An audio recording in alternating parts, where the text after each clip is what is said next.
Bueno, Germán, te supongo profundamente conmovido por la escisión de Podemos, por la crisis.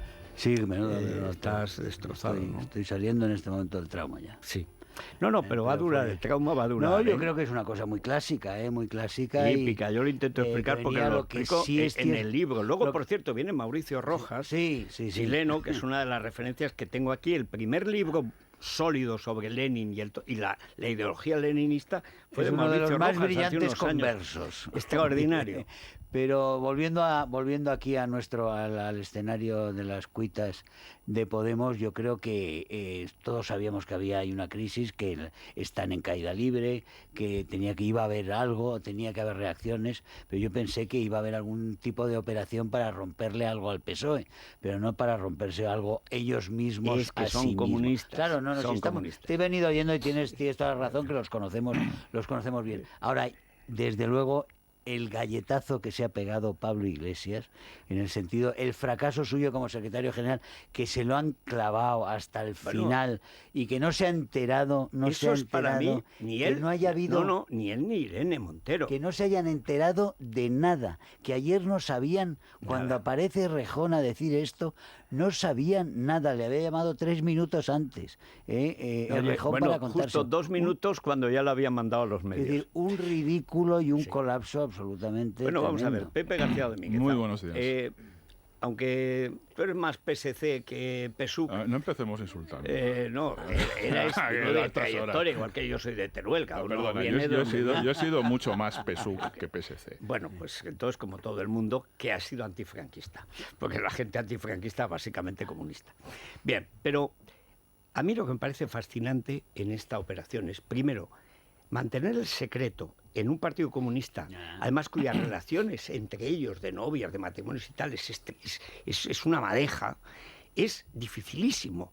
Pero encima en Madrid, donde todo el mundo conoce a todo el mundo sabe, y además donde los movimientos que antes nos explicaba Miriam Muro podían apuntar hacia eso, solamente la vanidad de Josif Vissarionovich Pavlenin podía hacerle pensar que eso no iba a traducirse en una escisión. Despreciaba tanto a Errejón el Blandito que no se daba cuenta de que realmente aquí la que funda el Partido Comunista Alternativo no es Errejón, es Carmena. Porque realmente con la que ayer, cuando aparece y dice que no se presentará al ayuntamiento, que Íñigo no es Carmena, bueno, Íñigo no es Carmena, pero Carmena sí es Íñigo.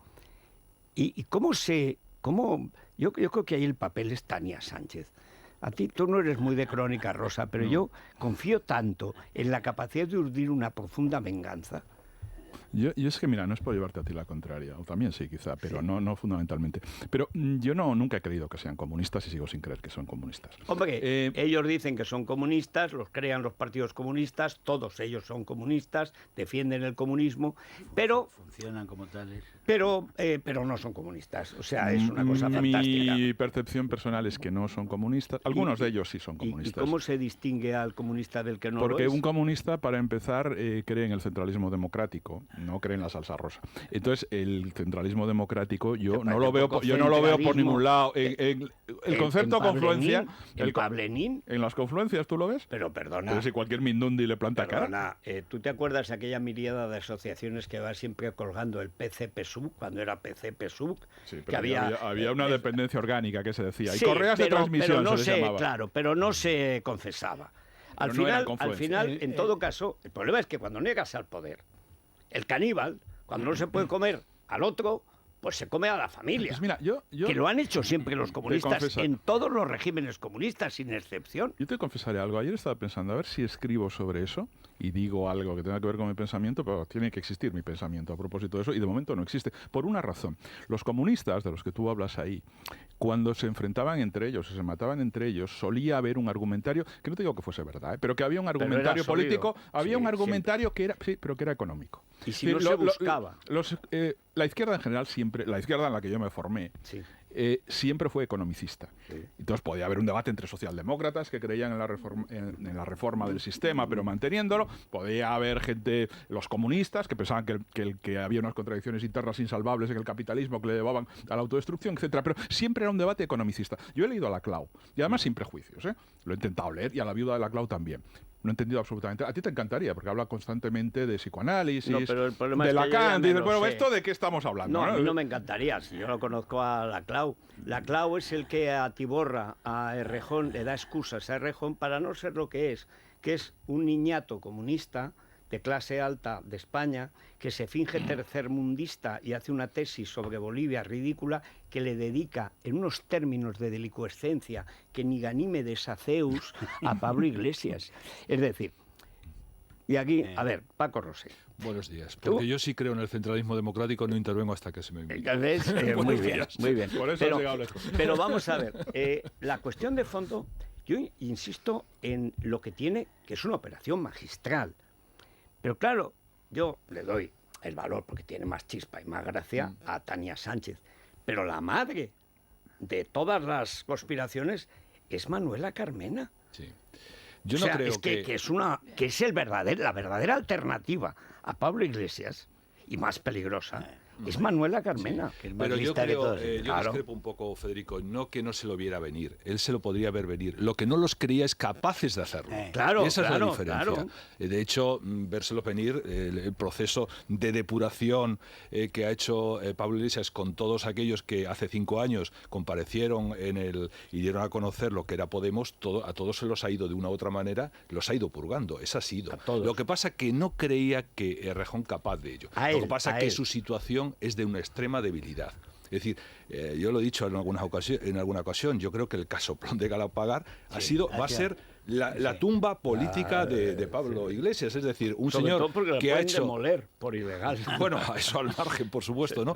Pero quiero decir, eso ya le ha quitado una autoridad tremenda. Y luego hay una circunstancia evidente y yo creo que de ahí la importancia de lo que está ocurriendo en Madrid, es que Podemos realmente solamente se reducía ya a Madrid.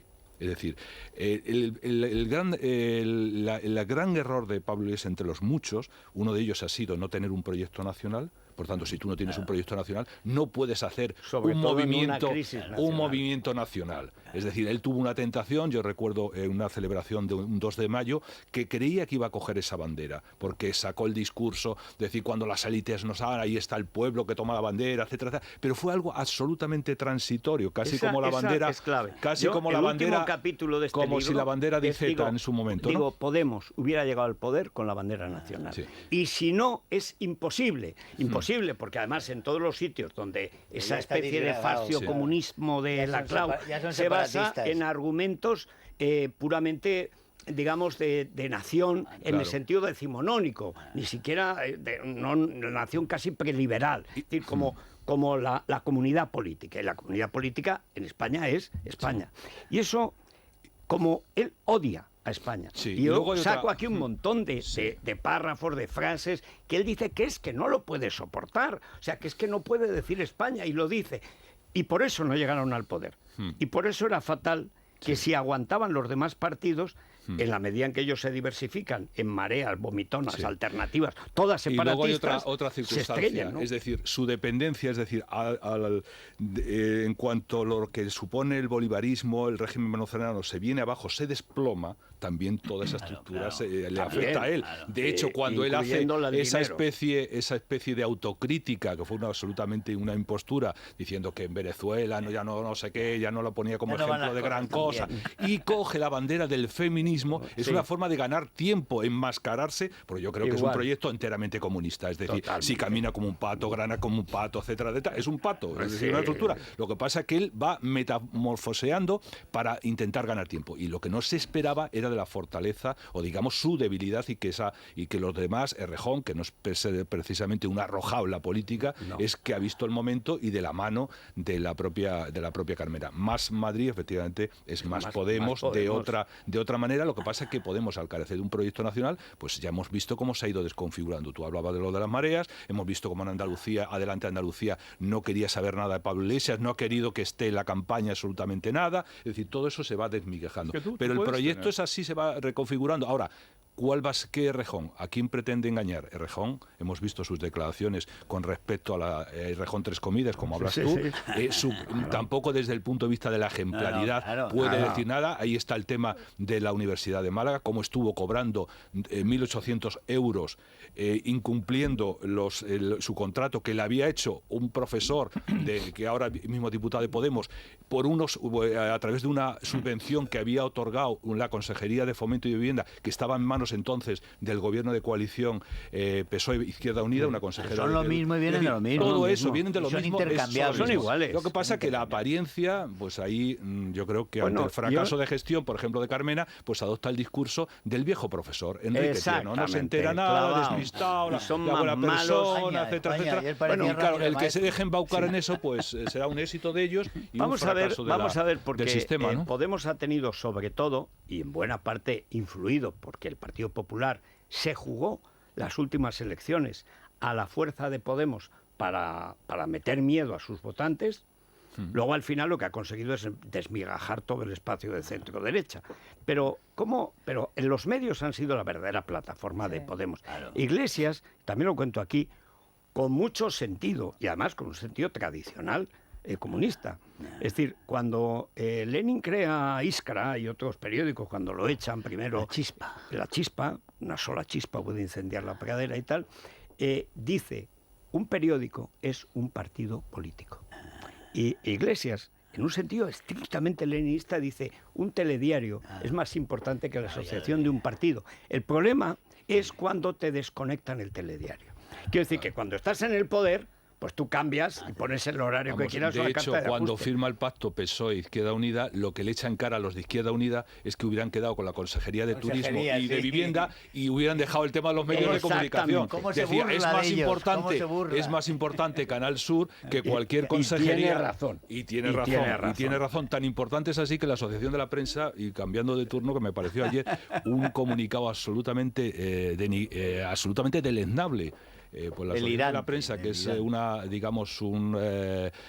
prolongación de lo que es el régimen socialista, y sacó un comunicado diciendo que el nuevo gobierno que no cambiara los jefes de prensa, que mantuviera los jefes de empresa de los... ¿Qué me dices? Sí, es decir, personas que han sido personal de confianza que ha sido nombrado por toda la estructura socialista, dice que los mantengan ahora. Algunos medios, como por ejemplo El País, todavía están reposando la noticia, les está costando digerirla. No han sido capaces de explicar lo de Andalucía. No, ayer lo redujeron a una fotografía, recordarás. Hoy titular a 4 columnas en El País, pero nada, muy soso. La ruptura de Iglesias y Errejón los enfrenta en la batalla por Madrid. Hoy es un festín. La verdad es que Errejón y Podemos dan para unos titulares con unas fotografías hoy maravillosas. Pero fíjate que parece Errejón, en las portadas, que es el muñeco de la ventrílocua. Sí. Porque aquí la José Luisa Morena es Carmena. Bueno, pues el poder real ante el que ayer recula Pablo Iglesias, tan chulo él, que manda a la señora a casa y él sale a pelearse con el otro, se pelea con el otro porque es el pequeño, pero con Carmena, y dice que no se presenta al Ayuntamiento de Madrid y sí a la comunidad.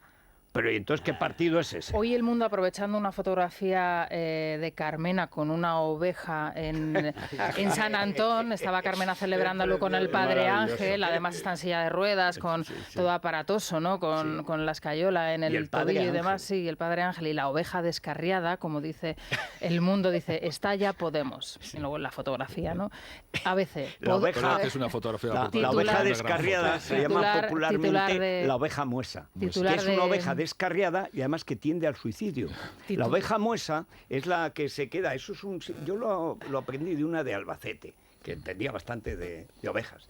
Dice, lo malo de la oveja muesa no es que se vaya por ahí, porque al final el pastor la encuentra, o el perro, o si no vuelve al aprisco. El problema es que tiene tendencia a caerse por un barranco.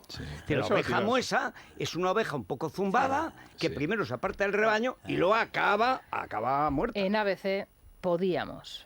Está también muy bien, fotografía de Errejón. La Razón, Errejonazo a Podemos, que también un juego de palabras también. Sí. El Español, con inspiración también un poco, yo creo que del programa y tuya en concreto. Y la abuelita lobo se comió al lobo. Carmena se queda con la izquierda, madre mía. ¿Pero te gusta? ¿Y la abuelita lobo se comió al lobo? Y luego hay una No, viñeta es de que- Tomás Serrano que está muy bien. Es ¿eh? que no, se comió, como dice él, que canta esa canción ridícula al lobito. Bueno, Sí, como sí. decía, algunos articulistas están todavía tratando de digerir la noticia. No es el caso, por ejemplo, de Santiago González.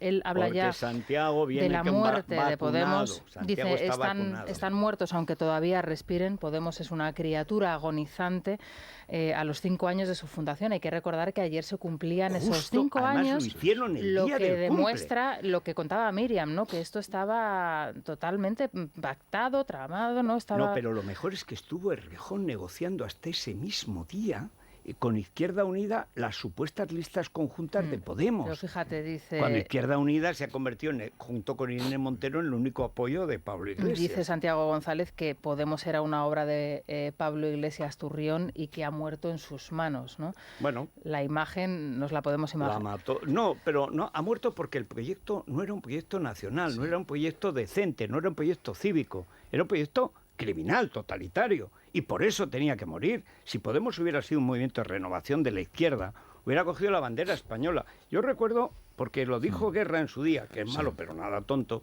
cuando las grandes manifestaciones, que él hizo unas declaraciones, me parece que las publicó El Mundo, que dijo, la gente, y en mi partido me temo que no se dé cuenta de la importancia de que la izquierda haya salido a la calle con la bandera española.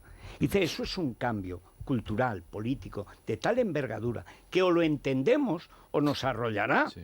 Bueno, pues hay quien no lo entiende.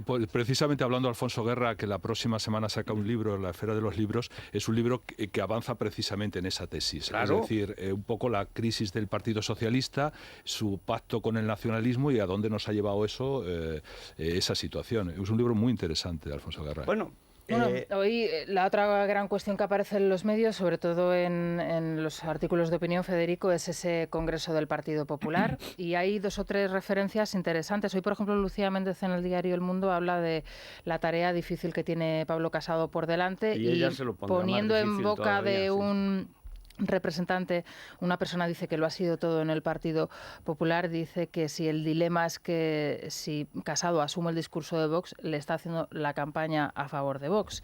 Esto, de alguna manera... Hay una cosa, yo me he leído el Sí. texto Sí. y hay 2 cosas fundamentales en el texto, pero la primera, digo para los que van de conocedores y tal y cual, la primera es que dice no hay ningún partido en estos momentos en España, en un momento de crisis institucional gravísima, capaz de aglutinar a una mayoría. Esta es la cuestión de fondo. Sí. Bueno, algunos lo presentan como contra Vox, ¿cómo que contra Vox? Del momento que tú dices que tu partido no es capaz de aglutinar una mayoría, y es verdad, y además ahí están los datos, no de Andalucía, en general, pues es evidente que estás optando por un proyecto de coaliciones y de futuro que no pasa, como se creía al principio, por reconstruir al modo de Aznar, que era el discurso tradicional. Yo decía este domingo pasado, aquí en Libertad Digital, hay que reconstituir, no reconstruir, porque no se puede reconstruir una derecha como si no hubiera pasado lo que ha pasado en Cataluña. Es que ese elemento es el parteaguas de la política nacional y todo ese movimiento de opinión. Si tú estás con él, te podrás salvar a la baja, porque después de lo que ha dejado Mariano, el PP estará a la baja una larga temporada. Pero si quieres sobrevivir, será con Vox, no será contra Vox, eso es de cajón. Rivera tiene otra posibilidad, es otra historia. Yo creo que se equivoca, pero es razonable. Pero en el caso del PP, no tiene ninguna alternativa. Sí, pero precisamente, Federico, el gran debate de la convención que empieza hoy va a ser ese. ¿Cuál es la relación del Partido Popular con Vox? Es decir, hay un sector que dice, si haces un seguimiento, te comportas como Vox, terminas siendo devorado por Vox, que es un poco aquello que dijo en su día Nicolás Redondo con relación a la estrategia del PSOE con Podemos. Si tú haces lo que Podemos, te parece Podemos. Es verdad que yo creo que la crisis catalana ha sido fundamental para el Partido Popular, lo mal que lo encauzó Rajoy ha hecho que el partido pierda votos a la derecha y a sobre la izquierda. todo la con desconfianza Ciudadanos. que crea. Exactamente. Entonces, reconstituir, refortalecer todo eso, reagrupar todo y volver a la situación del 89, en la que se produce la reunificación del Partido Popular y la refundación con Aznar, es muy, muy, muy complicada. Pero es un reto el que tiene planteado, Pero fíjate, sin duda, con pequeñas, Pablo Casado, con ¿no? pequeñas discrepancias, pero pequeñas, porque estamos hablando en la gradación de cómo recupera competencias el Estado de las autonomías. Eso es lo fundamental, y cómo se rehacen las fronteras de la Unión Europea, que de todas maneras están llamadas a rehacerse. Pero la carta de Pablo Casado la puede suscribir el 90% de los votantes de Vox. Y me quedo corto. Sin duda, ¿no? Sin duda. Es decir, ¿tú cómo puedes avanzar con un proyecto? Es decir, la ventaja, yo decía ayer que Vox es un partido con votos, pero sin cuadros, y el PP es un partido con cuadros, pero sin votos. Pablo Casado sabe muy bien. No, los cuadros... Detrás de los votos llegan los cuadros. ¿Qué cuadros tenía Ciudadanos? ¿Qué cuadros tenía el PSOE en el año 82? Ninguno. Perdona, ¿qué cuadros tiene Ciudadanos? Los cuadros los tiene... El día que tengan un ministerio llegan... Bueno, hay colas. ¿Cómo que eso no son cuadros? No, pititos y cuetitos... No, te estoy hablando de élite tecnocrática. Te llegan, hombre. No, pero la tecnocracia no te hace la política. Este es un momento de crisis política, no técnica. Tecnocrática no son cuadros. El PP tiene que estar y tiene que estar con sus cuadros, porque sí tiene cuadros, es un partido que tiene los cuadros que no tiene Vox en este momento. Desde luego, tiene que estar en esa reacción nacional que se está produciendo. Hay un movimiento nacional que es claro, solo hay que ver las imágenes de ayer de Zaragoza, o las imágenes que se ven o los comentarios que se oyen en el campo, que estábamos comentando antes, en fin. Hay una reacción general en España que comenzó el año pasado, la gente le prestó poca atención y ya ha cogido masa crítica y se está moviendo a una velocidad inmensa. El PP tiene que estar en ella y si Ciudadanos no quiere estar en ella, no estará, pero se quedará al margen y entre las aguas. No. Va a ser en defensa de la Constitución y de la nación. Se está generando un movimiento en España que no tiene precedentes. Pero estamos perdiendo de vista estamos perdiendo de vista ante el éxito extraordinario de Vox en Andalucía. Sí, pero estamos perdiendo de vista que el gran triunfador de las elecciones andaluzas ha sido Ciudadanos realmente. ¿Tú crees? Ha tenido un resultado extraordinario. Lo que pasa, claro, surge Vox de la nada, consigue 12. Mira, y desde el punto de vista mediático, una vicepresidencia con un tecnócrata. Personalmente llegó Casado, al que recomendaban en Génova muchos que no fuera Andalucía, sin embargo fue a Andalucía, hizo él la campaña. Hizo la campaña él personalmente. Porque eso hubiera sido un error de libro. Claro, es decir, eso hacer es el juego que querían que hiciera. Bueno, mucho. sí, pero vamos a ver, el maquiavelismo algunos introdujeron dentro del navajeo de los partidos políticos, que es decir, no, vamos a ver, como Moreno Bonilla no es tu candidato, déjalo que se estrelle y a partir de ahí rehaces el partido. ¿Cómo vas a rehacer el partido? Entonces él sabía que se jugaba muchísimo. Y yo no creo que el gran triunfador de las elecciones PP haya sido Ciudadanos. Ha tenido un resultado extraordinario, no me lo puedes negar. Eso es verdad, pero eso no es triunfar. El resultado, fallando y retrocediendo electoralmente, el gran triunfador es el Partido Popular. El Partido Popular tiene la posibilidad de hacer política en la comunidad más poblada y probablemente... pero es que el argumento que yo intentaba plantear... Con la extensión de Portugal. Es decir, es algo absolutamente milagroso. Fue como cuando estaba prácticamente a punto de caer Rajoy, que era un fracaso detrás de otro, y milagrosamente Feijóo obtuvo la mayoría absoluta en Galicia, que eso fue un revulsivo y permitió que a partir de ese momento se reconstituyera el Partido Popular. Ese ha sido el gran triunfador. Porque Ciudadanos ha sido incapaz, y acabo, ha sido incapaz de dar el sorpaso. Bueno, dejadme hacer una cosa. Como viene Mauricio Rojas, que aquí se pasa mal, pero anda que en Chile. Bueno, vamos a continuar con los mismos complejos que aquí. No, peor. Peor. Bueno, en un héroe de la resistencia como eso, en 3 días lo echó una campaña del Partido Comunista. Porque había dicho, eso que nos lo va a contar Mauricio. Es la clásica historia. Es la clásica historia. Con todos los medios de la izquierda yo insisto coordinados. Aquí, ¿qué es el comunismo? Propaganda y terror. Mentira y terror. Pero la mentira la bordan, es que la hacen como nadie. Y la intimidación con éxito. Que ese es el terror. A la derecha, el terror. Intimidar a la derecha. Pues fíjate, en el caso chileno, los moderados eran los comunistas en la Unión Popular. Porque la Unión Soviética veía venir. Pero lo eran. Lo que era. El radical era el Partido Socialista y el MIR, en el que estaba. El MIR, que eran lo mismo, porque era Cuba. Porque en Moscú veían que el loco de Fidel Castro, que estuvo 3 semanas paseando por Chile mientras ocupaban fábricas y llevando de escolta a Pinochet. O sea, el viaje, lo que decide el golpe, es el viaje de Fidel Castro, casi un mes a Chile, recorriendo el país, pegándole fuego. Claro, Chile es un país bastante serio, en general. Y oye, aquello llevó a donde llevó. Y Moscú lo veía venir. ¿Cómo no lo va a ver? Y si no, tendríamos hoy una Cuba ahí abajo. Otra, y bastante Mauricio seria. No llega a producirse el 73, el 11 de septiembre, tendríamos abajo una Cuba y seguiría, y tendríamos, ahora mismo habrían pasado, pues hagamos cálculo, 27 más 17, ¿no? Habrían pasado 44 años y Sí, seguiríamos con como una en Cuba. dictadura A ver, como... Él cuenta esa historia en el libro 94 horas, que salió Que hace es lo que relativamente estuvo de poco, sí, ministro. y aparte él viene a España porque va a participar en la Convención Nacional del Partido Popular en una mesa sobre el individuo por encima de los colectivos para el bienestar social, ¿no? Donde va a compartir además espacio, bueno, pues con otras personas como por ejemplo la periodista María Blanco o la presidenta del Comité de Bioética, o sea, va a estar interesante. Bueno, y No, él es un gran experto sobre temas migratorios. Claro, que va a sí, conocer claro, muy es bien que el- la ha vivido muchos años en Suecia. Exactamente, en Suecia. Bueno, Pues vamos Colacel, allá. Colacel, ¿a quién se Colacel. lo mandamos, Federico? Pues Es que hoy tienes muchos candidatos, no sé en quién estás reconoce. Hay pensando. tanto ¿Hay algún Colacel. candidato? hoy Ay. reconozco. Hay suficiente Mira, Colacel. mira. vamos a ver, Sí. se lo voy a mandar a Eva Levy, como Andrea- le llamaba. Andrea Levy. No, Eva le llamaba Sí, Mariano sí. Rajoy. Ya.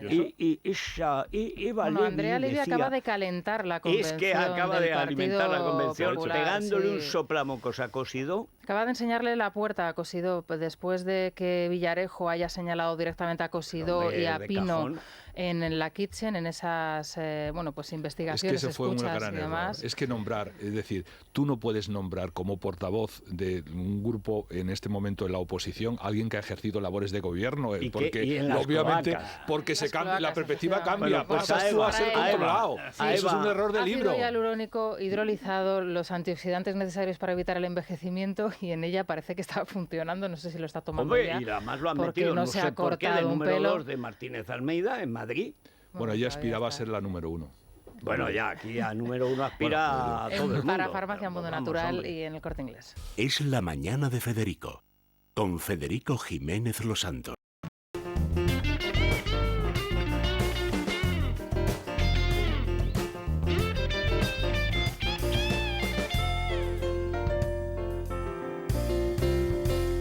Securitas Direct. Para proteger a nuestra Mira, familia, Federico. fíjate, si cae la casa User, también conocida como Villa El Tinaja, o sea, pues tendrá Perderá que la recurrir a la seguridad privada como todo el Como mundo. todo hijo de vecino, que se claro. la pague, que es eso de que estemos pagando que Marlaska tenga ya media docena de guardias civiles protegiendo a estos. Pues que tomen nota de la Claro. alarma de Securitas Direct, porque además tiene muy buenos precios y se evitan las obras.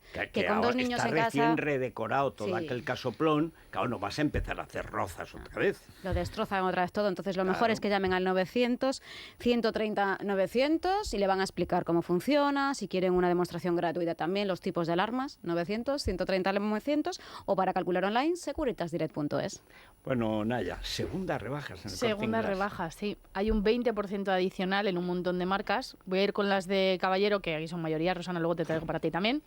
A ver si alguna de estas coincide con vuestros gustos. Mirto, Poland Shark, Gant, Brooks Brothers, Lacoste. Me encanta. ¿Sí? ¿Todas? Mirto. Ah, perfecto. Pues ya sabes, 20% adicional a segundas rebajas en el Corte Inglés. Pues muy bien. Pues está estupendamente. Pues sí. fantásticamente, pues extraordinariamente bien. Y 7 bajo cero en Teruel, ahora se lo ponemos. La pausa. Es la mañana de Federico. El tiempo.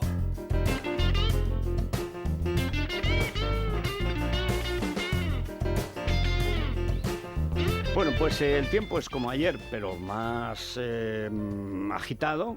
Va a llover más que ayer, va a nevar más que ayer a partir de 600 metros, sobre todo en la mitad norte peninsular. Y las temperaturas bajan, pero bajan. Estamos a 0 grados en Madrid, estamos oscilando entre arriba, abajo, bajo cero o sobre nada. Pero es que la máxima hoy prevista en la capital de España son 6 grados de máxima. Un día de frío polar. Bien, máxima de verdad en toda España, por las capitales canarias, 20 grados. Y otra vez sola, pero orgullosamente sola, Teruel. ¿Qué pasa con Soria? ¿Y Ávila? ¿Y Palencia? ¿Qué fue de aquellos pujos leoneses? Y Granada. Es que ya Granada no es España. Lo que pasa es que Teruel tiene que llevar sola el peso del pelotón del pasmo y sin tren. Pero ahí estamos, 7 bajo cero. ¿Estás planeando una escapada para este fin de semana? Consulta la previsión del tiempo a 5 días y la mejor ruta en guiarepsol.com. Repsol te ha ofrecido el tiempo. En Repsol no nos ponemos etiquetas. Por eso ahora te ofrecemos también electricidad. Porque somos energía. Toda la energía que tú necesitas, sea la que sea y estés donde estés. Infórmate ya de nuestra nueva oferta de electricidad y gas natural en el 911 88 66 o en laluzderepsol.com y benefíciate además de los mejores descuentos en carburante.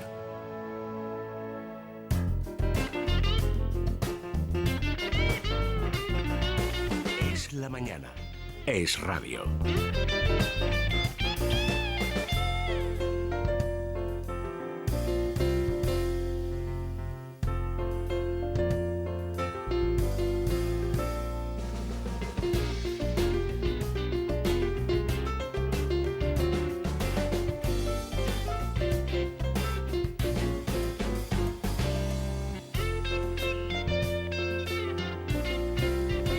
¿Cómo está la bolsa, Luis Fernando Quintero? Bueno, pues mira, hoy cerramos semana y lo hacemos de enhorabuena. De momento se está notando nada menos que un 1% el IBEX 35, que ya recupera el nivel de los 9.000 puntos. Recupera los 9.000 puntos.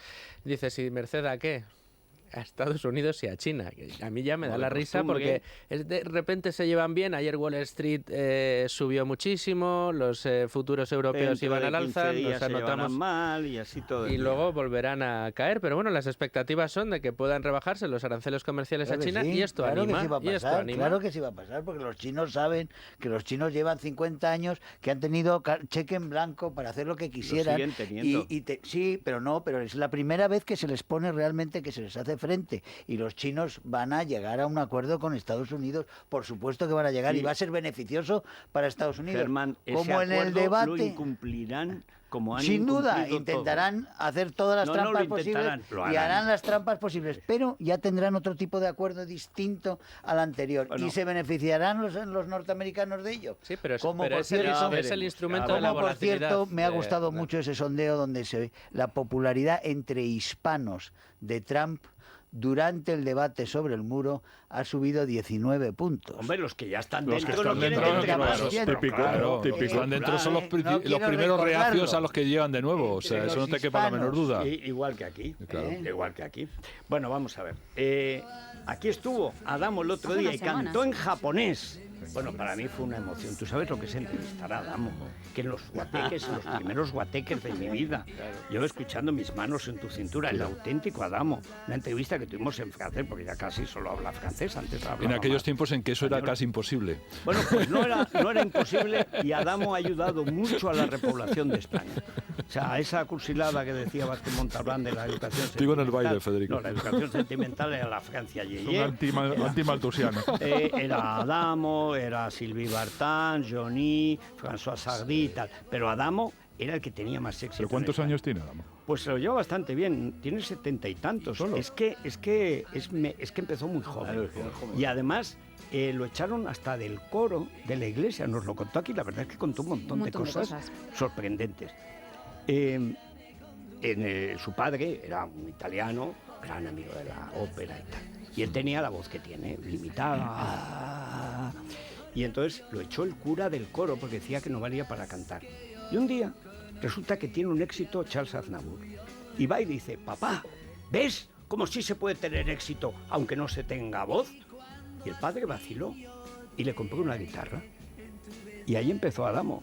Y a los 17 años empezó a componer, y a los 18 Cae la nieve, Tombe la neige, que es una canción maravillosa.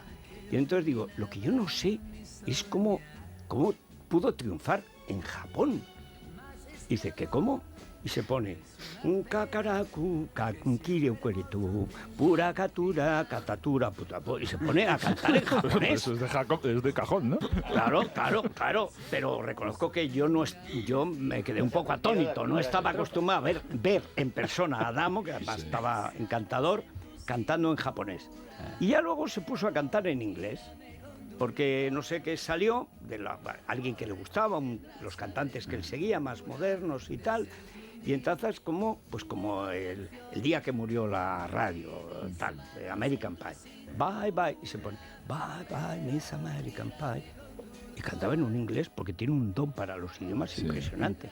fue una entrevista encantadora, anunciando precisamente esto, lo que se va a producir. Entrevista que, por cierto, Federico, quien quiera volver a disfrutar de ella, la tiene tanto en la web de Libertad Digital como también en la de Radio, puede recuperarla y disfrutar de nuevo de ella. Y lo que venía a anunciar es precisamente que actúa en Madrid la próxima semana, el día 21 lunes, el martes 22, en el Teatro Nuevo Apolo, y lo que hace es entrelazar todos sus temas a lo largo de todos estos años de historia. 600 Baladas, canciones tiene el amigo. 600.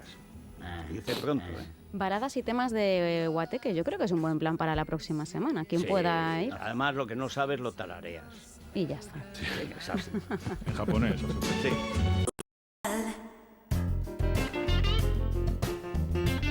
Es La Mañana de Federico. Es Radio.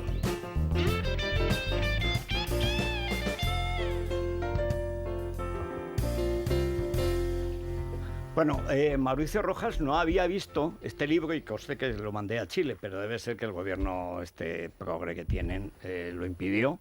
Y es un personaje al que yo cito por su libro Lenin y el totalitarismo, que antes del libro de Stephen Courtois, que salió este año, es, en síntesis, el mejor que yo, desde luego el mejor en lengua española que había sobre la naturaleza del comunismo. La naturaleza del comunismo, no las anécdotas de los comunistas, porque los comunistas tienen muchas historias y anécdotas, pero lo más difícil, y solo si has estado dentro lo entiendes, es la naturaleza del comunismo. Bueno, Mauricio, bienvenido. Muchas gracias, Federico. Bueno, está en Madrid para participar en esta magna convención del Partido Popular. Del Partido Popular, y tiene dos libros recientes, uno el de Diálogo de Conversos, cuyo prólogo es un artículo de Vargas Llosa que salió en El País, o al revés, no sé qué fue primero, si el prólogo o el artículo prólogo, en defensa de Mauricio Rojas, contando lo que es la materia del último libro, que es el periplo y la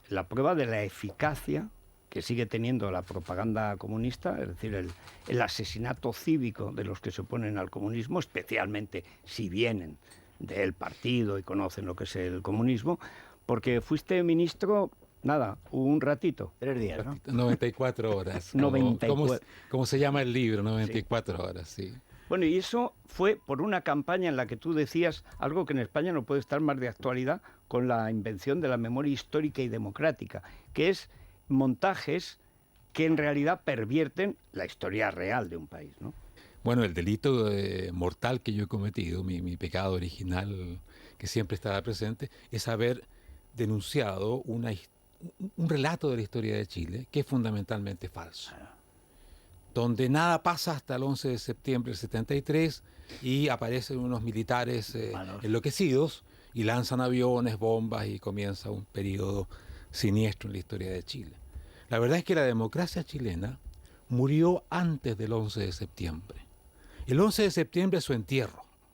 Es un sepelio formidable, terrible, espantoso, lo que se quiera, pero hay una muerte anterior y en esa muerte la izquierda chilena tiene una responsabilidad fundamental. Ellos destruyeron conscientemente aquella amistad cívica sin la cual la democracia no puede existir. Proclamaron desde los años 60, especialmente el principal partido de la izquierda, el Partido Socialista, el partido del presidente Allende, que no había otra vía al socialismo que la vía armada, que era legítima, la guerra civil, lo que fuera, que la democracia era algo instrumental, que se usaba o no se usaba dependiendo de las circunstancias.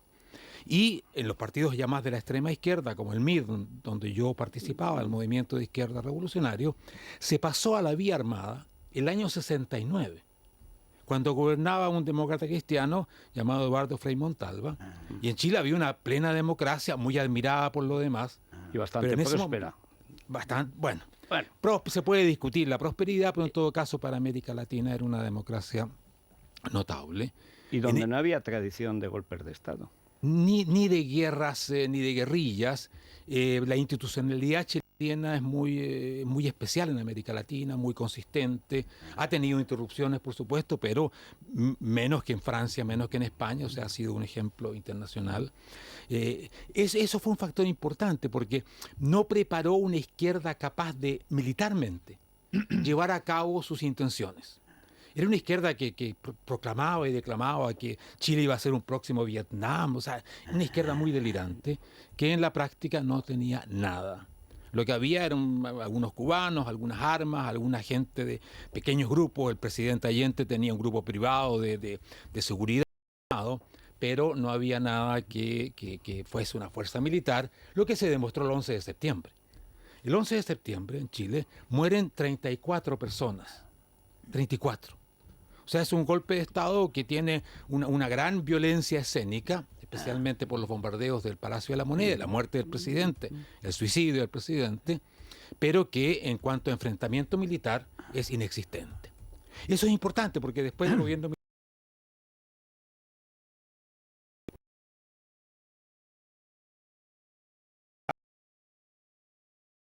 que fue importante porque las amenazas tenían tal nivel de fuerza que el otro bando estaba preparado para una guerra, efectivamente. Y tenía una mentalidad de enfrentamiento militar que después va a ser una de las causas importantes de los desmanes que se producen durante la dictadura. Porque hubieron cosas que son absolutamente imperdonables e innecesarias.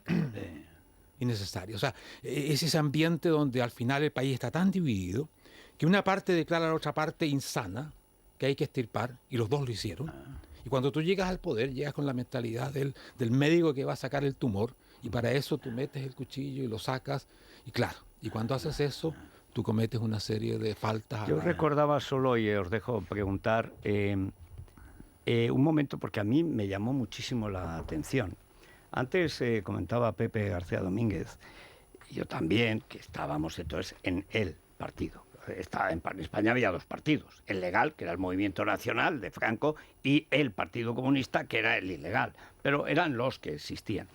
Cuando Fidel Castro hace la gira por Chile, que además el guardaespaldas que le pone Allende es Pinochet, que es ahí, lo han contado, cuando decide intervenir, que está como 3 semanas, está muchísimos días en Chile, y por donde pasaba iban ocupando fábricas, quemando fincas y tal, era tan evidente que iba a venir el golpe, porque además se parecía mucho, aunque en España la izquierda estaba más preparada, pero en fin, porque tenía al menos la mitad del ejército, se parecía mucho al 36, se parecía mucho a lo de España. Es decir, tú no puedes estar quemando fincas, ocupando fábricas, sin que haya una reacción, que será política, civil y posiblemente, casi con seguridad, al menos en parte militar. Eso se veía venir.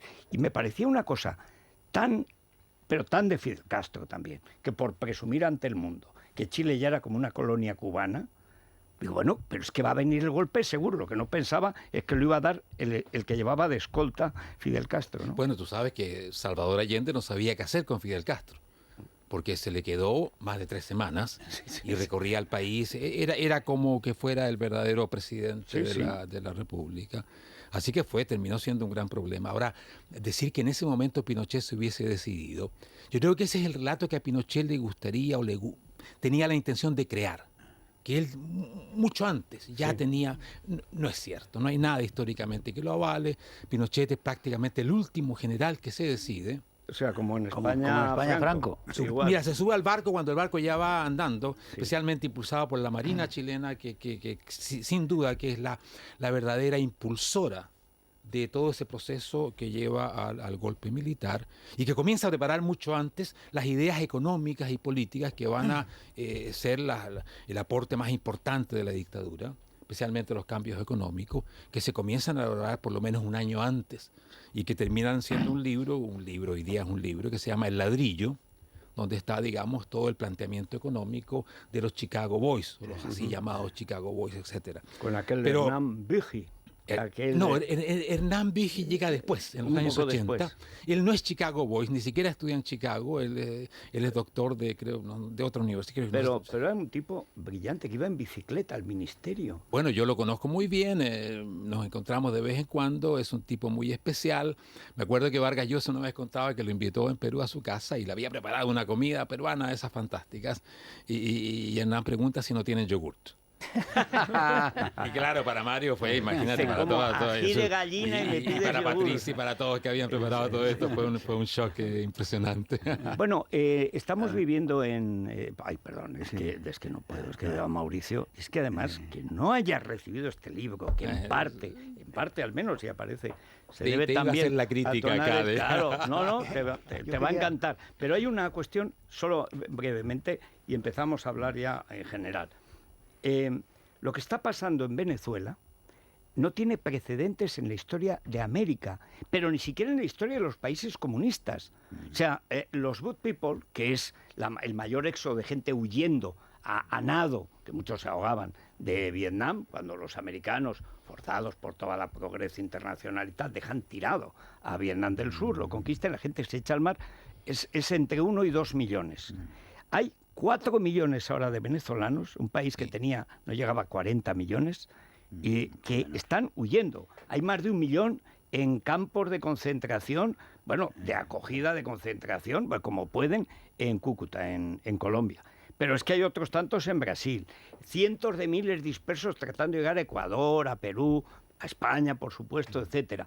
Bueno, nunca jamás ha habido una emergencia, eso que se dice una catástrofe sanitaria, una catástrofe tan civil y tan incivil como la de Venezuela. Y sin embargo, ahí están Daniel Ortega, ahí está, por supuesto, el monigote de los Castro de Cuba, y ahí está la Unión Europea sin actuar, y además con el gobierno socialista de España a la cabeza, disimulando los crímenes de la dictadura venezolana, entre los cuales ya el mayor es la hambruna, típicamente leninista, después de acabar con el dinero y de echar a la gente, de poner la cartilla, es decir, de matarlos de hambre, y es una cosa que no sabe qué hacer ni Brasil, ni Colombia, ni nadie. Fíjate que en Chile tenemos seguramente hoy más de 200.000 venezolanos, que son una bendición para Chile. Sí. Mientras tú subes a un taxi, un Uber o lo que sea, sí, y hay un venezolano. Y te empieza a contar, él es ingeniero, él es aquí, él es allá.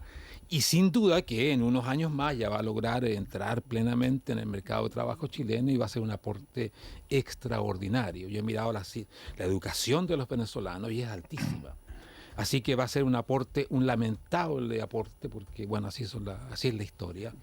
Sí. Ahora, lo que pasa en Venezuela, yo pensé que hundir a Argentina era una misión imposible que lograron realizar muchos. Solo el socialismo podía. Mira, más allá que eso incluso, hay toda una mentalidad rentista en Argentina que terminó venciendo lo que ellos llaman la viveza criolla, que es como que en vez de producir yo te puedo sacar a ti, le puedo sacar a la pampa porque la pampa te regalaba riqueza. En fin, yo pensé que eso era lo máximo de destrucción que se podía hacer, pero Venezuela prueba de que incluso con petróleo, incluso con la riqueza más, y tal vez por tener la riqueza más abundante de América Latina, se pudo instaurar y prolongar un régimen de una destructividad increíble. Porque mal que mal, Perón duró 9 años. Entonces, estos regímenes, cuando se les acaba el dinero, tienden a morir rápidamente. Es lo que le pasó a Perón, duró un tiempo, pero finalmente la coyuntura lo liquidó. Pero el petróleo tuvo una bonanza increíble durante 10, 12 años que le permitió a este régimen demencial prolongarse. Y después con la ayuda cubana, que es muy importante, especialmente en lo militar y en lo que se refiere al control policial, los servicios de inteligencia. Definitivamente. Claro. Mira, si algo en Cuba es excelente, es su capacidad de aplicar los sistemas de Europa del Este, los alemanes. Es una policía kantiana, como acostumbra decir un amigo mío que es Roberto Ampuero, que escribió conmigo Diálogo de Conversos, y eso increíblemente ha sido aplicado en un país tropical, donde parecía que lo kantiano no tenía nada que ver con su espíritu, pero parece que en esto, tú no sabes lo impresionante. Llego a Argentina hace unos años y hay unas fotografías, un sistema fantástico para entrar al país que te conecta con toda la policía, y decía importado desde Cuba. La única exportación cubana debe ser esta. La seguridad, claro. Todas estas tragedias de las que estamos hablando, la chilena, boliviana y después las habidas, y la venezolana, la más reciente probablemente, todas tienen una clave común, que es Cuba. Sí. Cuba viene exportando, eso es la exportación de Cuba, es la exportación de la subversión, del odio, de la guerra psicológica y de la guerra mediática, sobre todo la agitación mediática para crear estas situaciones. En Chile hubo una dictadura militar durante 16 años. El general Pinochet se fue voluntariamente, convocó un referéndum y se fue voluntariamente. Y fue tratado como un perro no solo por los chilenos opositores, sino después por toda Europa también y por las democracias, como un canalla y como un criminal. Castro nunca se fue, su dictadura no duró 16 años, sino lleva 60, hubo 3.000 muertos, 3.000 y pico muertos en la dictadura chilena en esos 16 años. Ha habido no se sabe cuántas decenas o cientos de miles de muertos en la Cuba castrista y causados por la Cuba castrista en toda América. Sin embargo, cuando muere Castro, los europeos mandan allí delegaciones, hay homenajes a Castro. Castro sigue teniendo prestigio y ese prestigio de Castro durante 60 años que han alimentado las democracias ha sido responsable de gran parte de estas barbaridades. ¿Por qué ese prestigio de Castro y ese desprestigio de Pinochet? Esa desigualdad brutal en la valoración frente a toda la realidad. Bueno, porque a los europeos occidentales, como Mario Vargas Llosa ha dicho muchas veces, les gusta encontrar un buen salvaje que realice todos los sueños románticos, ojalá a punta de metralletas, etcétera. Carlos Rangel fue el primero que lo explicó. Sí, que ha vivido en Suecia mucho tiempo. Claro. Todo eso es ensoñamiento, que por nada del mundo querrían tener, yo creo, en Europa.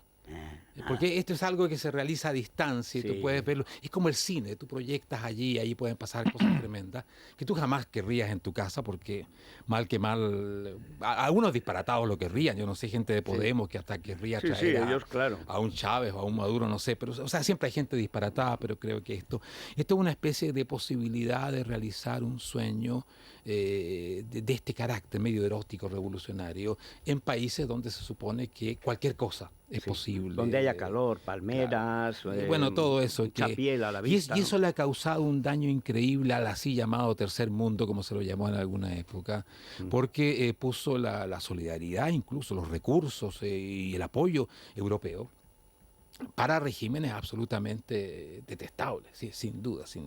Ahora lo que tú dices de Pinochet hizo lo suficiente como para ser condenado absolutamente. Ahora, si tú entras en una escala de comparación del mal, y si me pusieras un Stalin, un Hitler, un Castro, etcétera, lógicamente que parece que esta maldad se reduce. Yo creo que ese no es no es una buena manera de medir. Yo condeno cualquier tortura, cualquier brutalidad. Ahora, lógicamente que hay que poner en la balanza, tú haces muy bien en preguntar eso, ¿por qué algunas, incluso cuantitativamente menores brutalidades, son condenadas de una manera que no tiene ninguna comparación con incluso el hecho de ser favorable a otras? Pero esto pasó también en Europa.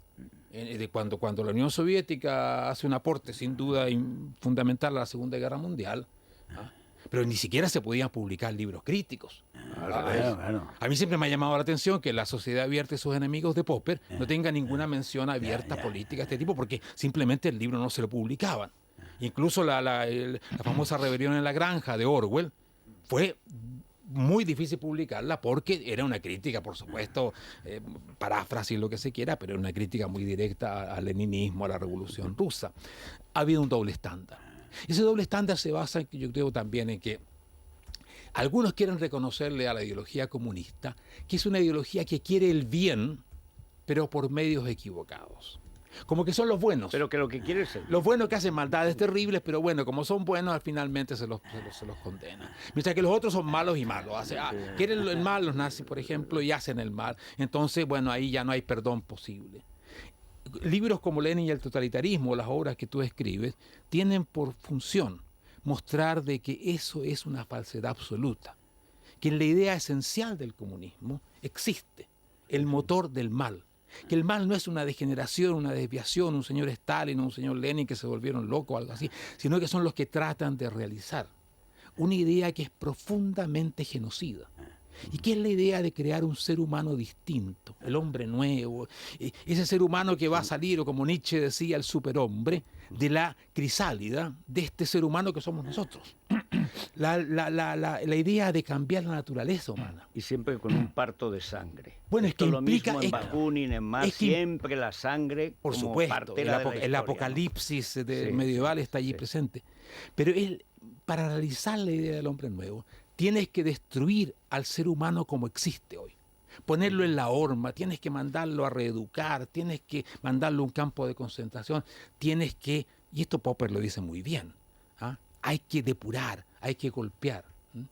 Ese es el proyecto que han tratado de llevar a cabo todos los comunistas, tal como el proyecto de la raza nueva lo trató de llevar a cabo el nazismo, con las mismas consecuencias, porque es la misma idea en el fondo, que violenta la naturaleza humana, trata de crear a través de un ideal imposible un sistema que finalmente va a tratar y maltratar al ser humano como existe. Vamos a hacer una pausita. ¿Por dónde van a ir los oyentes? Porque tenemos muchas preguntas y además hoy tenemos por fin una bonita crisis en el Partido Comunista Podemos.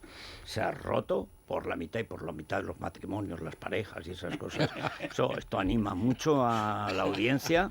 Un poquito de elemento rosa en los rojos siempre. Hoy es fantástico. Hablan de esa crisis en Podemos, aprovechan también para hablar sobre la visión de Podemos sobre Venezuela y también sobre la polémica que está rodeando a la convención del Partido Popular, en la que va a estar usted esta misma tarde, después de la pausa. Es la mañana de Federico, con Federico Jiménez Los Santos.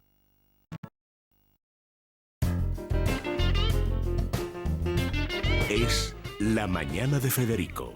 Es radio. Bueno, vamos, Vanessa, vamos a escuchar a los oyentes. Sí, decía que hablan sobre esa Convención Nacional del Partido Popular, pero también les interesa mucho su opinión sobre lo ocurrido en Podemos, la fuga de Rejón y el cuestionable feminismo de Iglesias. Ayer asistimos a una lección práctica del feminismo de Irene Montero. No tengo conocimiento de derecho laboral, pero sí sé que cuando una persona está de baja no puede ir a trabajar. Bueno, para crítico con Venezuela es Rejón, que puño en alto dijo: te queremos, Venezuela, te queremos, Maduro, Chávez. El PP de Casado, por desgracia, es también el PP de Maroto, de Isabel Bonich, de Feijóo y de tantos otros que no quieren mover un ápice de las leyes ideológicas de Zapatero. Y no hablamos del tema lingüístico, que en Galicia es sangrante y en la Comunidad Valenciana ha sido posible gracias al Partido Popular. O sea, que llegas a un buen sitio, un buen avispero, porque hay gente que nació para meterse en problemas. Eso es así, eso es así. Bueno, dos cuestiones. Primero, esto de Podemos es que es fascinante, porque es la primera vez que se produce una crisis abierta en la que se mezcla además lo personal, lo matrimonial, de pareja, tal, el dinero, la alternativa de cómo el comunismo coge una nueva cara. En este caso es la abuelita Lobo, Manuela Carmena, que era candidata del Partido Comunista en el año 1977. Es decir, que más o menos de la quinta de Stalin. O sea, es de toda la vida. Y claro, se conoce la doctrina. Entonces se ha hecho la buena y ha dejado que el otro cayera en la trampa y le ha levantado medio partido en 10 minutos. Una cosa asombrosa. Pero en España se está viviendo, después del golpe de Estado en Cataluña, una situación de una enorme efervescencia y de cambios. Se ha producido algo que nadie pensaba posible hace apenas unos meses, que la izquierda perdiera el poder en Andalucía. Lo ha tenido siempre, desde que hay democracia, en la Junta 37, pero en los ayuntamientos 40 años, o sea, toda la vida. Cuando se produce esta desafección, digamos, esta desconfianza en un régimen representativo de la gente hacia las élites, que es algo que en la carta que Pablo Casado ha mandado precisamente para presentar estas jornadas, él reconoce como una crisis fundamental del sistema y que ningún partido está ni en condiciones de formar una mayoría, ni tampoco de decir yo lo dije, porque de alguna manera todos son responsables. ¿Cuál es el camino que ves, Mauricio, para, digamos, ir revirtiendo, no se puede hacer de la noche a la mañana, pero en fin, para ir revirtiendo esta situación, volver a confiar, digamos, en el sistema democrático representativo con garantías liberales, porque si no entramos, como ha entrado Inglaterra, en una democracia plebiscitaria donde el lío está asegurado, ¿no? Bueno, la receta es simple, es hacer lo que se dice. Cuando Mariano Rajoy subió los impuestos después de haber hecho una campaña para bajar los impuestos, fue un golpe no solamente a su electorado, que fue muy importante, indudable, desmovilizó mucha gente, sino que a la de hecho le hizo perder las elecciones en Andalucía, por ejemplo. La credibilidad. Bueno, que no gobernara, aunque las ganara. Sí. Yo creo que en ese sentido Pablo Casado representa algo nuevo.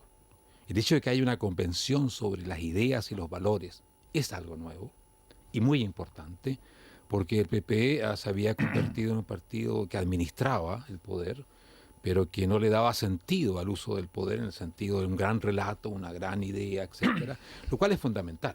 Lo cual crea un vacío no solamente de confianza respecto de las élites, sino que un vacío de perspectiva. ¿Dónde vamos? ¿Qué somos? ¿Quiénes somos esto? En ese sentido, la aparición de Vox tiene se puede discutir las propuestas del partido, pero tiene un sentido de presionar al resto de la derecha o centro-derecha española a volver a plantear un proyecto español que tenga consistencia. No solamente porque administramos, porque hacemos esto, sino que un proyecto, una idea de país, que es lo que finalmente es importante en política. La política trata de los imaginarios, de cómo la gente se representa el país en que vive y en el que quiere vivir. Si tú pierdes eso, si de alguna manera no prestas atención a ello, va a venir tarde o temprano una formación política que te recuerde que hacen olvidado eso. Ahora, te quería decir algo sobre Podemos, la crisis de Podemos, que tiene todos estos episodios anecdóticos que son propios de una telenovela, lo que tú quieras, pero no hay que perderse en eso, creo yo por lo menos. Entre Rejón e Iglesias son dos líneas muy distintas de enfrentar la idea de la toma del poder. El Rejón está planteando una idea claramente populista, de frente amplio, donde hay que constituir una idea de nación bastante inclusiva para poder llevar a cabo una toma del poder, digamos, de la izquierda radical. Podemos, Iglesias representa mucho más una línea ortodoxa, más clásica, leninista, de izquierda a izquierda. Sí. Yo creo que Rejón es el político más interesante dentro de Podemos. Yo he leído muchas de sus cosas porque realmente tienen un anclaje teórico interesante. Bueno, además tú acostumbrado a Hegel, no te parecerá tan pesado el Rejón. Porque mira, pero está anclado en libros importantes como el libro de Ernesto Laclau sobre el populismo, tiene una tesis sobre Bolivia que es interesante. O sea, ahí hay un político que tiene una idea, diferente de si la puede transmitir bien o etcétera, pero esta crisis, y se manifestó mucho en el Congreso de Vista Alegre, estas dos líneas, es muy interesante leer los dos documentos, tuve dos posiciones serias en cuanto que están elaboradas. Y creo que ese es el sustrato que hay que ver porque son alternativas distintas. ¿Y cuál te parece más peligrosa? Bueno, mucho más inteligente es Errejón. La línea de Errejón es aquella línea que tiene alguna posibilidad de éxito, porque la otra es encerrarse en el izquierdismo de siempre. Y ese izquierdismo, como se está viendo hoy día en Podemos, llega a un punto donde comienza a desgastarse, donde llega a su techo, que ha sido un techo muy alto en España, un 20%. Bueno, pero el tradicional era el 10, el 11. El tradicional del Partido Comunista era ese. Han pasado ese techo, pero si tú no concibes un proyecto de alguna manera más inclusivo, que pueda meter otra gente, no solamente los que están dispuestos a una política más extrema, no llegas a ninguna parte. Y Errejón tiene un proyecto así, por lo menos su idea es tener un proyecto así. Muy inspirado en el populismo latinoamericano, que logra meter todo tipo de clases, sectores sociales, todos los descontentos los suma, y no solamente los descontentos ideológicamente correctos, que es la idea de Iglesias, por decirlo así. Sí. Así que Errejón, yo no sé si tendrá más posibilidad de llevarlo a la práctica, pero sin duda que es el proyecto político que uno debiera decir es el con más potencial dentro de esta izquierda radical. Sí. Bueno, es la hora, pero es que si no, Paco me despide del periódico. Una pregunta breve y una respuesta breve. No, bueno, la verdad es que la entrevista con Mauricio está siendo muy sugerente. A mí me hubiera gustado preguntar sobre cómo evoluciona la situación en Latinoamérica, por ejemplo en Argentina, que está en una situación crítica, y cómo evoluciona López Obrador. Pero no voy a entrar ahí porque yo creo que el asunto de la reflexión sobre lo que representa vos, decía Mauricio, que es empujar un poco, pero también empujar o puede devorar el propio Partido Popular. Y sobre todo todo desde el Mirador, porque usted ha hecho reflexiones muy interesantes sobre, digamos, la influencia de la inmigración en ese paraíso socialdemócrata que es Suecia, cómo puede afectar, o que digamos que era de libro, ¿no? Lo que representaba, ¿no? Cómo puede evolucionar el factor de la inmigración, todos esos movimientos en Europa, ¿no? Bueno, la inmigración es la clave de la política europea hoy día. Quien no entienda eso no ha entendido nada, pues es cuestión de verlo en todas partes. Y uno podría hablar también de la globalización, esta es la expresión más concreta. Indudablemente que toda la presión contra la vieja clase obrera industrial que la globalización produce, más la inmigración, es un hecho clave. Hoy día los partidos obreros europeos son los partidos de la derecha nacionalista. El Frente Nacional, por ejemplo, que ahora se llama un poco distinto, Marine Le Pen sacaba más votos obreros que todos los demás partidos juntos. Por lo tanto, hoy día los obreros no cantan la internacional, sino que la nacional de cada país y están en la defensa de sus industrias, de su seguridad, de su estado de bienestar, porque son partidos a veces muy estatistas, como el Frente Nacional francés lo es, por ejemplo, a diferencia de lo que parece ser Vox, que tiene ideas muy distintas, lo cual, sin duda que para mí es un plus, es algo bueno, porque socialismos rojos, socialismos naranjas o lo que sea, no es la solución de España. Por tanto, una de las bases de una reconstrucción ideológica del PP tiene que ser un planteamiento absolutamente coherente, serio, claro sobre la inmigración. Y tiene que estar basado para mí en algunas ideas muy simples. Primero, que la política de inmigración e integración son una sola cosa, que tiene que estar determinada por la política de integración, que a su vez debe responder a la capacidad de integración del país. Si se desborda la capacidad de absorción de la inmigración, tenemos un desborde político, social, etc. El segundo es que tiene que ser una política nacional. La integración de los inmigrantes, la recepción de los inmigrantes es una cosa de España. Los inmigrantes vienen a España y deben recibir una formación, instrumentos para vivir en España y no en Cataluña, ni en Valencia, ni donde sea, sino que en toda España. Por eso que es el Estado el que debe asumir la conducción de la política de integración y las comunidades deben aportar lo que puedan aportar, pondrán un poco de su carácter regional perfecto, pero tiene que haber una política nacional de integración y de inmigración. Después, legalidad. Sin legalidad todo esto se desmorona, ¿no? No hay control de los flujos migratorios, no hay política de integración sostenible porque no sabes cuántos vienen, nada.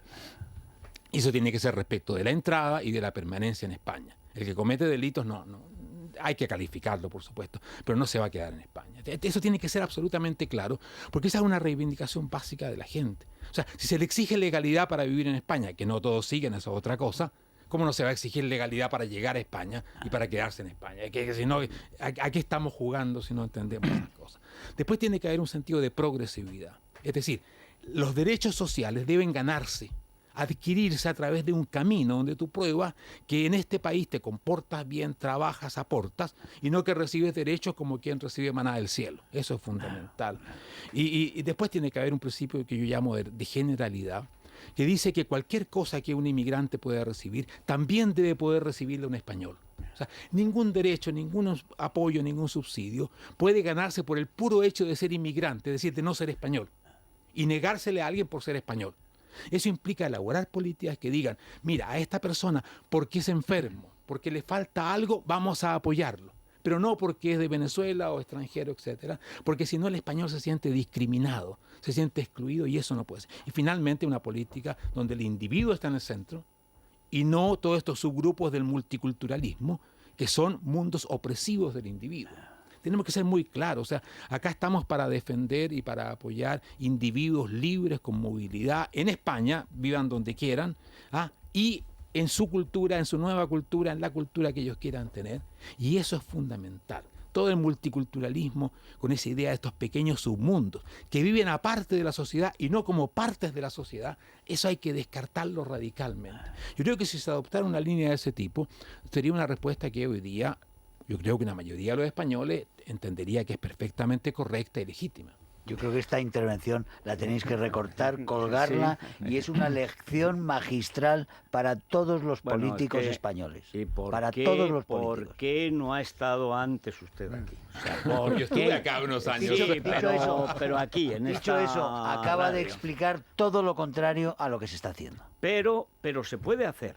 Sí, pero se puede hacer. Cuidado, esa Bueno, idea es que muy yo difícil. suscribo, perdona, yo suscribo todo lo que ha dicho a propósito de la inmigración, pero es la política francesa y no ha funcionado. No, Es decir, la frente al política modelo francesa. multicultural anglosajón, tienes la idea de la república, No, de la integración, de de la eso- escuela de eso que nada. crea franceses, como que nada. Como Esa es que la idea. nada. De Otra cosa es que no palabra, funcione. De palabra, de Hombre, hecho, no lo han hecho. Porque no Ni funciona. lo hizo Sarkozy, Porque es muy ni lo ha difícil. hecho Macron. Porque es muy difícil. Bueno, vamos a dejarlo aquí. Muchísimas gracias, Mauricio. Bueno, si necesitamos un ministro de la inmigración, ¿para qué? Si lo tenemos ya hecho, cuajado y además con experiencia. Ahora tenemos que conquistar el gobierno para hacerte el sitio que te quitaron en Chile. Bueno, muchísimas gracias, de verdad, Gracias. Mauricio Rojas. Una pausa, sí, y y ya, continuamos. y nos Continuamos con la continuamos. Crónica Rosa, sí. Es la mañana de Federico, con Federico Jiménez Los Santos. Bueno, vamos a continuar con las rebajas del Corte Inglés, Naya. Sí, he prometido antes que traía marcas también para Rosana y para mí, así que el 20% adicional de las segundas rebajas también es en marcas de moda de mujer como Armani, Mirto, Now Lover, también hay Levi's, Diesel, G-Star, Las R, así que Rosana y yo también nos vamos a las segundas rebajas. Me parece Muy bien, claro que sí, menudo sustancial, plan. hombre, Sí, sí. claro. Un Vamos a ver, 20% Juan Pablo adicional. Polvorín. No sé si en Podemos, Federico, buenos días, ¿hay segundas rebajas o no? De cara a lo que, lo que está Mira, sucediendo. si oyen esto, si oyen lo que ha dicho Mauricio Rojas, que, como diría, Qué pero sin interesante. falta de ortografía y de todo, Carmen Calvo fue cocinero antes que fraile. Sí. Y sabe de lo que habla, pues la verdad, podrían aprender algo. El problema es que a ellos les gusta llegar al poder por la violencia y por la puerta de atrás, no en una sociedad abierta, sino al revés. Podemos decir que está enormemente interesante la situación en Podemos, Federico. Bueno, es como es- una novela, sí. tiene todos los componentes, hasta el sentimental. Es muy interesante escuchar esta mañana lo que se dicen unos a otros. Por ejemplo, Errejón dice que él sigue formando parte de Podemos, en Podemos dicen que ni muchísimo menos, que él no sigue formando parte del partido, pero lo importante es escuchar al secretario de organización del partido de Pablo Iglesias. Seminga Dominga. Echenique, diciendo, entre otras cosas, argumentando y dando una razón por la cual él cree que Errejón no va a terminar de dar un paso atrás. Bueno, yo si fuera él ni quería, claro. Si te presentas por otro partido político y pues tienes un escaño que has conseguido presentándote como Podemos, yo creo que lo coherente es dejar el escaño. También es verdad que bueno, pues de algo tiene que vivir Íñigo Errejón hasta mayo de este año y eso supongo que también pesa en su decisión personal. De algo tiene que vivir Bien, la política bien. profesional. Esa generosidad que le caracteriza Sí, sí, al sí. defraudador a la seguridad social. Con ese elevado tono intelectual. Es que es genio y figura. Sí. Bueno, más cosas. La portavoz del Gobierno de Cataluña, El Sartadi, ha confirmado esta mañana en una entrevista en Onda Cero que va a haber una segunda reunión con el Gobierno central. Ha confirmado que ayer Carmen Calvo les pidió directamente que aprobasen o que apoyasen los presupuestos, el apoyo expreso para los presupuestos que anda buscando Pedro Sánchez para aguantar en el... Bueno, no sé por qué lo suponíamos. Sí. Bueno, y una cosa más, la vicesecretaria de Estudios y Programas del Partido Popular, Andrea Levy, que por cierto va a estar hoy en Es Noticias, la vamos a entrevistar a las 3 menos 20, le han preguntado por el portavoz del Senado, por Ignacio Cosidó, si debe dimitir por la operación Kitchen. Dice que quienes usen las siglas del PP para cometer hechos repugnantes no tienen cabida dentro del partido, pero Cosidó ahí está y ahí estará en el Congreso del PP. Bueno, hay que decir que es la primera vez que alguien, hombre, que acaban de poner de número 2 en Madrid, ¿eh? O sea, que no es tampoco cualquier cosa, que estaba al lado, al nivel de Pablo Casado, como los portavoces estos, los 4 naranjitos que se inventó Mariano para La disimular. vicesecretaria de Programas O sea, y Estudios del no partido. es cualquier cargo. No. Orgánicamente es mucho más que Cosidó. O sea, Cosidó es ocasional portavoz, la otra era un cargo orgánico del partido, y es. Bueno, pues vamos a verlo. Oye, ¿y en la Crónica Rosa, Isabel? Pues en la Crónica Rosa ayer, primera aparición pública de Vicky Martín Berrocal después de Todos somos Coqui, de ese escándalo que revolucionó a la sociedad sevillana y española hace apenas 3 semanas porque Alba, su hija, le levantó el novio a una de sus mejores amigas, a Coqui Pareja Obregón. Bueno, pues ayer estuvieron Carlos Pérez Jimeno, que está en la Crónica en Libertad Digital, en Chic Ya Colgada, y Daniel Carán de allí hablando con ella, y como están aquí nos van a contar en exclusiva pues más o menos qué es lo que dijo. Yo ya te avanzo que no me creo todas sus declaraciones, fíjate. Y aparte de que habla de los valores que tiene su hija y además utilizando un término... Sobre todo tiene un valor al alza, que es que le levantó el marido a su mejor amiga. Efectivamente. O sea, que estaba en la boda. Sí, en la boda y por la casa, paseándose por la casa del matrimonio. Hablaremos... Es más, le llamaban loca a Coqui porque le dijo al marido que le estaba engañando con esta. Y dice, te has vuelto loca, vete al psicólogo, al psiquiatra. Y era verdad. Ya. Hablaremos de Tamara Falcó, que ha desmentido cualquier acercamiento o que le guste a Albert Rivera. Ella dice Albert. Que le guste, no. Albert que le Rivera. guste, no. Que haya habido que se ofrezca como Alba Carrillo, sí. Pero yo me he leído esas declaraciones y no niega que le guste. Esas declaraciones son de hace 5 años. Es Pilar Eire la que saca la noticia a la luz y ahora ella ha hecho un vídeo, ha grabado un vídeo y lo publica en sus redes sociales diciendo, oye, que me estáis preguntando los periodistas, que estoy alucinada, que claro que conozco a Albert Rivera, que él es amigo de Mario, el novio de mi madre, pero que yo duermo tranquilísima porque no pretendo nada absolutamente con él. Me cae fenomenal, pero vamos a ser claros. Y luego hablaremos de Gran Hermano Dúo, que ayer fue una de las galas, ya hay una expulsión, Federico. ¿Quién? Y el Fede, Hombre, Fede mejoró, la verdad. No, no te jorobe, no te preocupes, porque no sé, yo no sabía ni que estaba. Pero como está Kiko, el efecto Kiko Rivera está haciendo mella, ¿no? Y ahora todos están confesando sus adicciones. Y Lenia ha sido la que ha presentado la chapita de... Será confesar crímenes. Llevo no sé cuántos días... Hola, me llamo Lenia. Llevo una semana y media sin beber, ¿no? Pues ahora está... No, no lo ha hecho así, pero ojalá casi. Me hubiera encantado. Bueno, pues vamos a la otra. La otra crónica, esperando las 4 esquinas, Federico. Bueno, voy a pleno político. Este sábado. Pleno político, porque es todo fascinante. O sea, la venganza de la columna. La traición de Errejón. Es que lo tiene absolutamente todo. O sea, es que está la política absolutamente... ¿De culebrón venezolano? Pero además, pero de verdad. Es la mañana.